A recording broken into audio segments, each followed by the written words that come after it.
All right.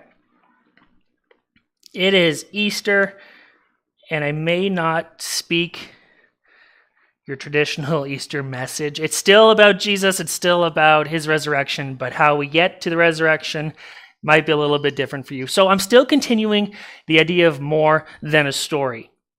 Right? We're taking real world evidence and showing that the Bible stories that you read on a daily basis or maybe on a monthly basis, however you read it, maybe you've read it before, were real events in history, not just words on a page that we go, oh, that was very nice. I feel so good after reading that. It really happened and it affected many people. This particular one being it affected millions and billions of people because of what Jesus did on the cross. But of course, I think the next slide, Elisa, is story time. I got to tell you guys a story. This one is actually off of a movie. Have you guys ever seen the movie Despicable Me? A lot of you guys are like, yeah, my grandkids or my kids, they love this. I'm pretty sure our kids watched it over and over and over because of the minions inside of that movie. However, I don't want to focus on the minions. I want to focus on the main character. His name is Gru. And if you guys have never seen this movie before, Gru is what they call a villain. He is the epitome of a bad person. If he had a chance to do something bad, he would. And from the very beginning of the movie, you see that he would indeed go out of his way to make people's lives miserable, right? At the very beginning of the movie, Gru wants coffee. And so he goes to a coffee shop. And as he walks in the doors, he sees a big line of people. And he did what all of you would do. He pulled out of his freeze ray, froze everyone in line, and he walked past everyone, grabbed his coffee, and it showed he did pay. So, I mean, he's not all that bad, right? But he did that. He's bad, and it doesn't just stop there. He's walking along the street, and he sees a boy with a balloon, and the boy's balloon pops. And Gru looks at him, and he goes, He does a little wave of his hand, pulls a balloon out of his pocket, blows it up, ties it, and hands it towards the boy. And the boy is so excited because his balloon is fixed. He's got a balloon. And Gru takes a needle and pops the balloon right in the boy's face. And he goes, and he walks away, and the boy starts crying again. This guy is not a nice guy. And of course, it increasingly goes bad. You'll find out that he has an arch nemesis named Vector. And Vector outdid Gru. Vector stole the pyramids of Egypt. Yeah, I was just as shocked as you guys. And all he did, if you watch the movie, he literally painted the pyramids to be clouds. And he hid it in his backyard. So anyways, Gru is like, well, I'm going to outdo him. I'm going to steal, wait for it, the moon. Okay? And so Gru, he's like, I got to steal the moon. I need a shrink ray to shrink the moon so I can put it in my pocket and take it away. But Vector gets the wind of it. He's like, I don't want to be outdone for it. So that's a big fight between who's going to get the shrink ray. Vector gets it, and Gru is like, well, how can I get this back? And being the villain that he is, he adopts 3 girls, all right? And I don't know why that makes you a villain, but it does. He adopts them for the sole purpose that these girls sell Girl Guide cookies, pretty much. And Vector ordered Girl Guide cookies. And so he's like, well, if I can distract him with the girls, I can sneak in and steal it. And of course, that's what he does. The girls go, I have your order. Here you go. Gru sneaks into Vector's laboratory and steals the shrink ray. And he's going to steal the moon. However, this is kind of where the twist happens. Gru starts to, his heart grows like the Grinch, right? It grows a little bit more and more with love. He ventures with these girls to a carnival, and he's just like, I think I'm starting to fall for you guys. I think I actually start to love you. And in the end, Gru, of course, steals the moon, but Vector was like, hey, I have kidnapped your girls. If you want the girls, give me the moon. And Gru was like, all right, take the moon. I'm going to take the girls. And in the end, Gru officially, keeps them adopted. He grows them. They become one big happy family. The moon goes back into its place. Everything is all good at the end of this movie. But villains don't always turn out good, right? But we love stories where the bad person kind of has a change of heart. There was another movie called Megamind. Have you guys ever seen that movie? Pam's like, He's the bad guy. He's the anti-hero of the movie, but the real hero, he ends up, well, he disappears. And so the city needs a hero, and Megamind becomes that hero at the end. And so it's just like, we love these kind of stories where the bad guy kind of gets a change of heart, and he becomes the good guy. But the thing is, in this story that we're going to read from the Bible, we don't know if the villain has a change of heart. But we know as we read it, the villain or the bad person of the story has questions, just like we would have questions. So we have Good Friday. And on Good Friday, the Pharisees and the high priests are all like, we want to crucify Jesus. We want to get him out of here because he's claiming to be the Son of God. He's claiming to be the King of Kings, but we need to get rid of him. And their only idea of that is to, well, kill him. But being Jewish people, under Roman law, they cannot actually kill anyone. They need to get permission from the Romans. Not only permission, they need to have the Romans themselves do it. My computer's messing up. Sorry. I'm going to do it this way.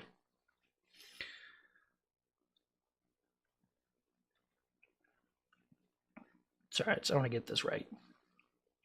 So they needed the authority of the Romans because the Romans had pretty much, quote unquote, conquered Israel. Israel could do their own thing still, but they were under the Roman ruling. They had to pay taxes to Caesar. They had to listen to these rules. And so the Jewish people, they could not kill Jesus.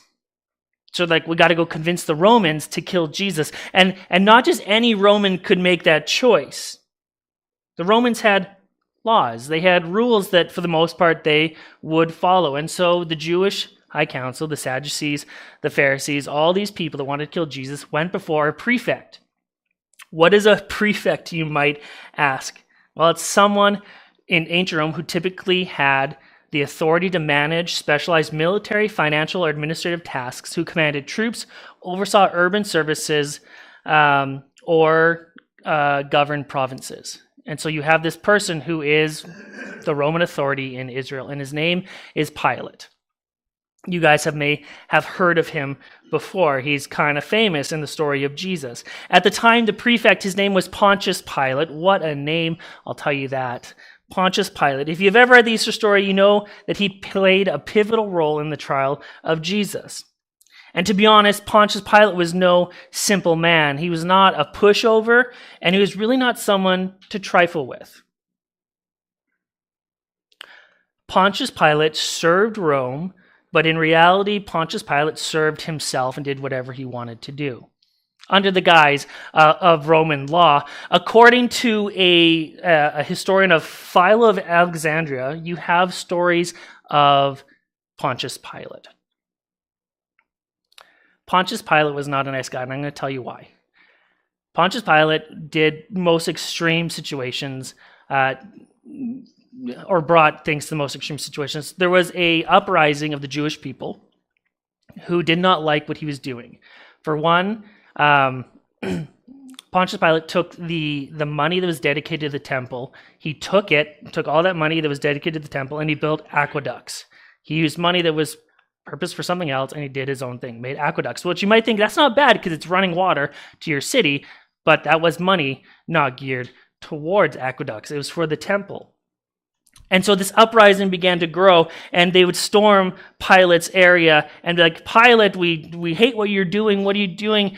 We want you out of here. And Pilate was like, well, I got to curb this revolt somehow. And you know what he did? He took plainclothes soldiers, and he dispersed them amongst the people in the crowd, and these soldiers just started to silently kill people.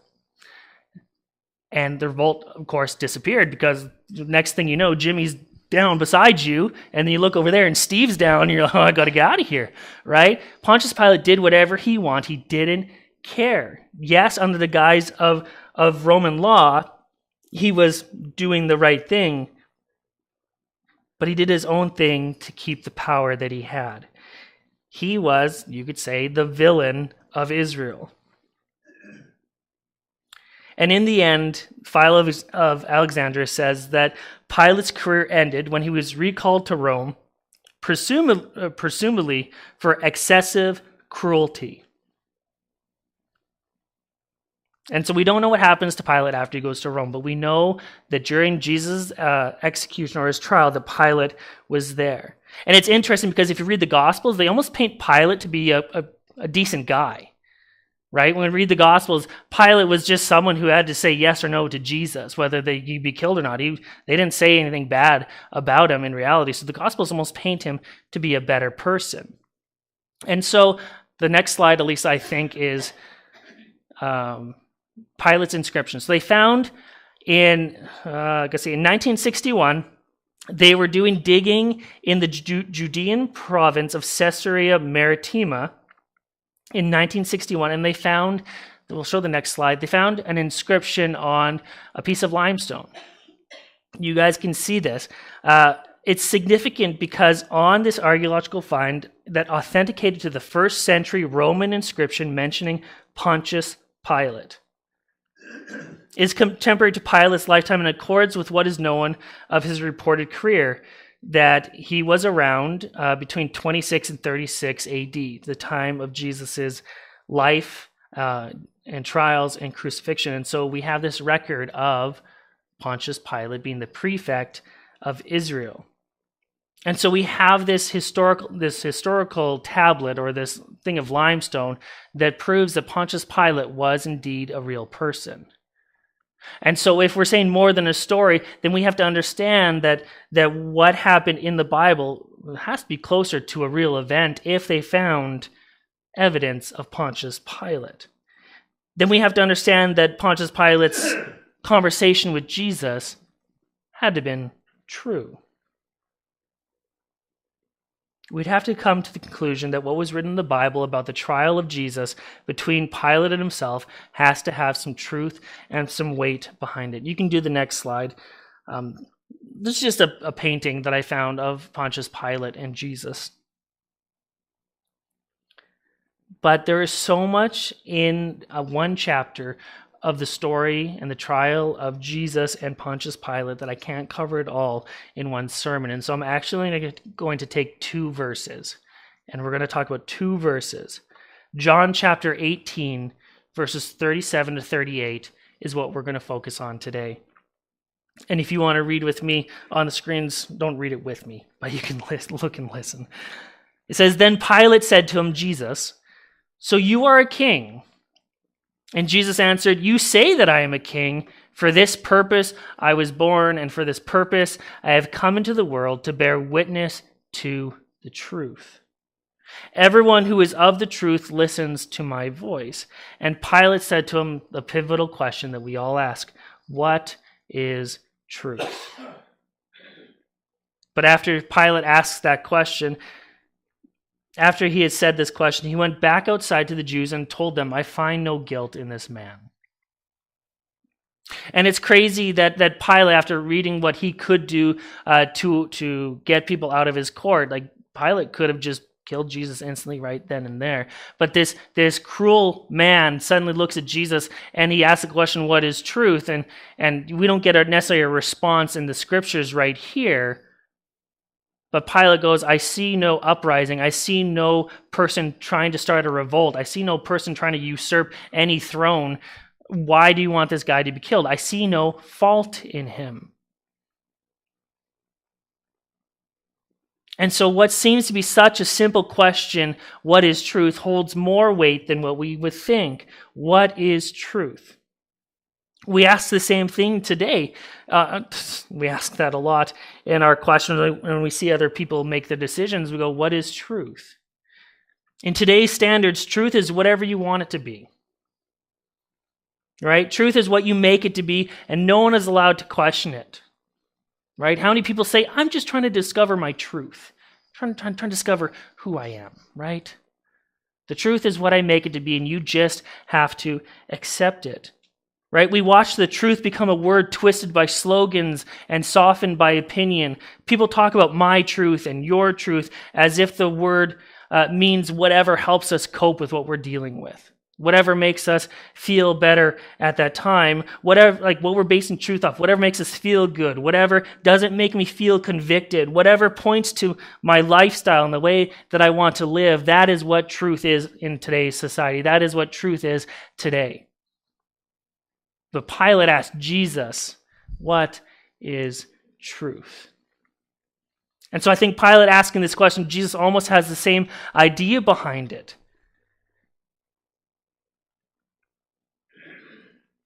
Pilate stands before Jesus and asks that question, almost mockingly, because Jesus is standing before a crowd that wants him dead. And even though Jesus is innocent, that is the truth. Truth seems to be thrown out the window. But I think the question that Pilate missed in asking what is truth, it's not what is truth, is who is truth. And I think that's a question we have to ask ourselves today on Resurrection Sunday. Because I wonder if Jesus looking at Pilate, and Pilate asks him, "What is truth, Jesus?" And Jesus goes, "My entire ministry of 3 years, I've been pointing to truth." In John, I don't have this, Elisa, but in John it says, "I am the resurrection and the life." Right? Do we believe that Jesus said what he said to be true? If he is the resurrection and the life, then there is eternity found within him. Right? Jesus pointing to the cross for 3 years going, my whole mission, my whole goal is the cross and the resurrection. But people and his disciples didn't get that. And so Jesus is talking about truth this entire time. But Jesus looks at Pilate, and I wonder if there's pity. Like, I know Jesus is at this point, he's been beaten by the Pharisees, right? He's been up all night being questioned. He's been lied to. He's been pushed. He's been prodded, and he's been pushed before the Romans now. And he goes, "Pilate, Pilate, Pilate. You put all your truth in what is around you. You put the truth in your army and in your legions and in your Caesar. That is the truth that you stand on. The power that you hold over Israel is your truth. You hold that as the forefront of your life. The truth is Rome. Truth is the power that I have." But I wonder if Jesus goes, "You're missing the truth that is before you."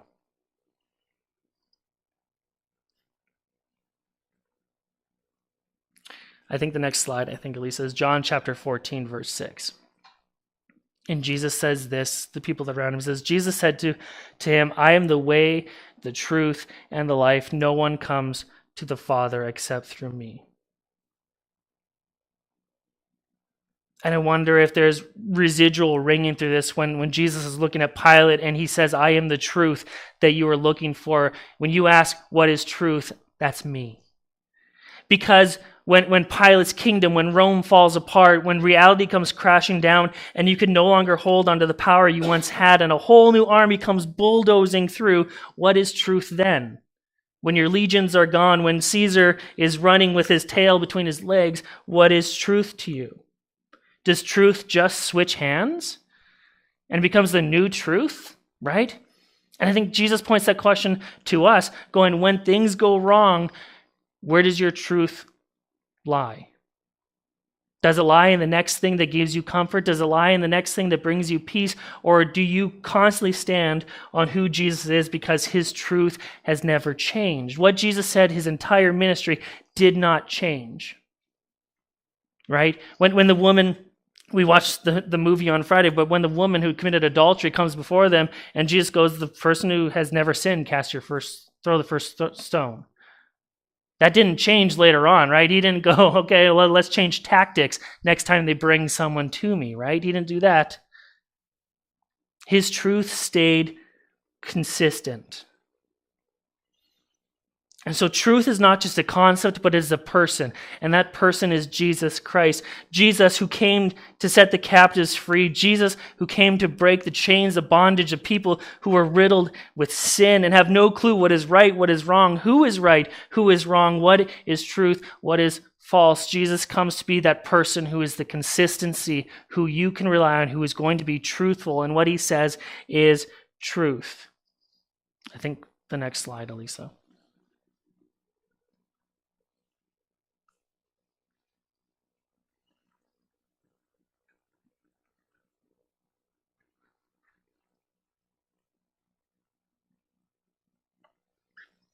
Jesus came to break through the darkness. Jesus came to mend the relationships that were broken. Jesus came to be a rock when the world is shaky and we have no idea how to stand on our own. And because he is truthful, because his words are true, that is someone that we can lean on. Because we stand on the most audacious stage, just as Pilate did, beside Jesus, and we are asking, what is truth? In a world that feels like it's falling apart and the enemy has a tight grip on anything, where is the truth in this world now? And we need to have this nailed down in our mind on who we're going to trust and who is truth to us. You have to make that decision. And I'm going to try to make that case for you, to you, to have an understanding. John chapter 8, verses 31 to 32 says, "So Jesus said to the Jews who had believed him, 'If you abide in my word, you are truly my disciples, and you will know truth, and the truth will set you free.'" The lies of the enemy does not set you free. All right, we have to understand that. The things that he tells us does not bring us freedom, it brings us captivity, right? I was talking to Elisa this last week, and I was just really excited for Sunday and really excited for different things that I wanted to do on Sunday and feeling that God is just leading me in this direction. But then I got this doubt in my mind suddenly, that going, well, what if this isn't going to go over well for people? What if people are not going to like it? What if they're not going to experience the presence of Jesus? And Elisa's like, you got to take that thought captive and you got to pray over that, right? How easy was it for the enemy to bring in a lie that did not bring freedom? I felt chained suddenly by what he was saying, by these lies that were being thrown into my mind. Whereas when Jesus was telling me that this is a really exciting Sunday, there was freedom in that voice. There was excitement. There was truth behind it. And so when we know Jesus's words, when we know what he said to be true, there's freedom in that. It'll set us free. And that is what I love about Resurrection Sunday, because Jesus said, I'm going to die. Good Friday, I'm going to die. But this is all the Father's plan, and I am obedient to the Father's plan, because through this plan, there is salvation that is to be brought to anyone and all people that would hear my voice. And so Resurrection Sunday rolls around, and the disciples were like, well, Jesus said he would rise again, right? But we went through Saturday, and there was silence. There was nothing going on. And now it's Sunday, and I haven't seen anything yet. And then you have the women going to the tomb to put spices on Jesus so that the smell wouldn't be bad. And they get to the tomb, and the stone is rolled away. Jesus said that he's going to rise from the dead, but it was so hard to comprehend. But Jesus in his entire ministry spoke truth, and so you would have to go, well, if he said this over here, then that must be right. Therefore, I can trust what he's going to say for my future over here.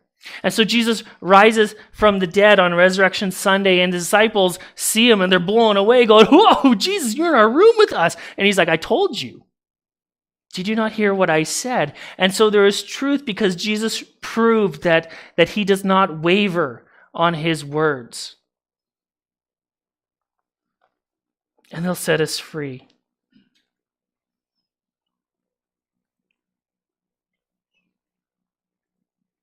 So what is truth? Who is truth? What will set you free? I think the next slide, Lisa. These are truths, okay? Because of Jesus. Go to the next slide.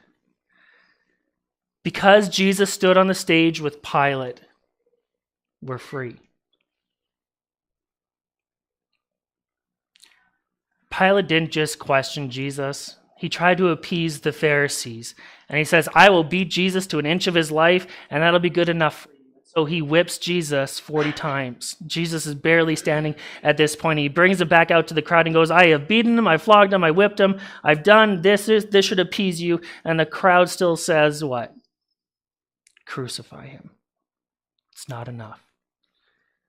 So because Jesus went before Pilate, there was someone in that crowd who heard the gospel. And I don't know if it was Pilate. I don't know what the rest of his life was, but he understood something was different about Jesus. Because the crowd chose Barabbas over Jesus, we are free. How easy was it to see a murderer, an insurrectionist, a thief over Jesus who was innocent, who made the blind see, the lame to walk, the deaf to hear, the mute to talk, the dead to be raised like Lazarus? Who better to release than Jesus? But the crowd sees Barabbas and goes, Jesus is far worse than Barabbas, where we in fact are the ones who are Barabbas, right? We have sin in our lives and we stand convicted of all of this. We deserve to be up in the courts where Pilate looks at us and goes, you deserve crucifixion. But Jesus stands beside us and goes, let Barabbas go free. So because of what we see as injustice, the crowd chose Barabbas over Jesus, we are free. Because of the whipping and the lashing that Jesus took, we are free. What we deserve, Jesus took. Because of the crown of thorns that pierced his head, we are free. Next slide. Because of the cross, we are free. Because on the cross, Jesus took all of our sins, and when we accept Jesus as our Lord and Savior, God doesn't see the sins in our life, he sees the righteousness of his Son before us. And I love that. Because to be honest, we don't have to do too much to ask for forgiveness. We don't have to do too much to ask Jesus into our heart. Yes, that changes our life going forward, and that changes how we live. So there is work on that behalf. But the initial part is that Jesus took everything for us. And because he did that, we are free. And because when Jesus died, there was an earthquake, and in the temple, the big curtain that separated the outside to the Holy of Holies where God would be, the curtain split in half, signifying that we are no longer separated by this and that the relationship is restored between us and God. Because of that, we are free. Because of the tomb, we are free. Why? Because Jesus conquered death. Death is not the end of our story anymore. Death, it almost feels like it's the beginning of it, because from then on, we get to be with our Savior for eternity, and how amazing would that be? Because Jesus rose from the grave, we are absolutely free. Because the tomb was empty on Sunday, we are free. Because of the resurrection, death has been conquered. Because death has been conquered, we have eternity. Because we have eternity, we have Jesus. And so when Jesus says the truth will set you free, Jesus is that truth. The epitome of truth is Jesus. And if we believe in what he says, then there's freedom in it. If we believe that Jesus says, when you die, there's eternity with me, then there's truth in that. Then we don't have to worry about what's next. If Jesus says that it's going to be okay if you wait, because in the waiting I am there, then we can trust Jesus that he will absolutely be there. When Jesus says, give me the burdens that you are carrying, then there's truth in that we can trust him that he will indeed take our burdens, that we don't have to carry them alone. When he says sin no more, that we can let go of the sin, that doesn't mean that we're letting go of stuff that we're really absolutely caring about. We can trust that Jesus is going to replace that with his glory. Because he's trustworthy. Because he is truth. When you walk through the valleys, he is trustworthy because he says, I am your shepherd. He literally says in the Gospels, I am the good shepherd. And if he is the good shepherd, that means that his rod and his staff will guide and protect you as you walk through these valleys. And church, there's valleys. You guys have probably walked them. Maybe you're walking them now. But because he is trustworthy, because he is the epitome of truth, we can walk through those valleys and know that Jesus is going to be with us. And I can go on and on and on about the different things that Jesus can be because he is trustworthy, that his truth does not waver, that he doesn't change from 1 minute to the next where he goes, well, I said this yesterday, I'm changing my mind, we'll do it this way. He doesn't do that, and so we can trust in who he is. And so because of the cross, because of the resurrection, everything that he has said is trustworthy. I want to do communion with you guys. And I think we're going to end the live stream there. Because we're going to secret now. No. I want to show a song. for you guys as I hand out communion.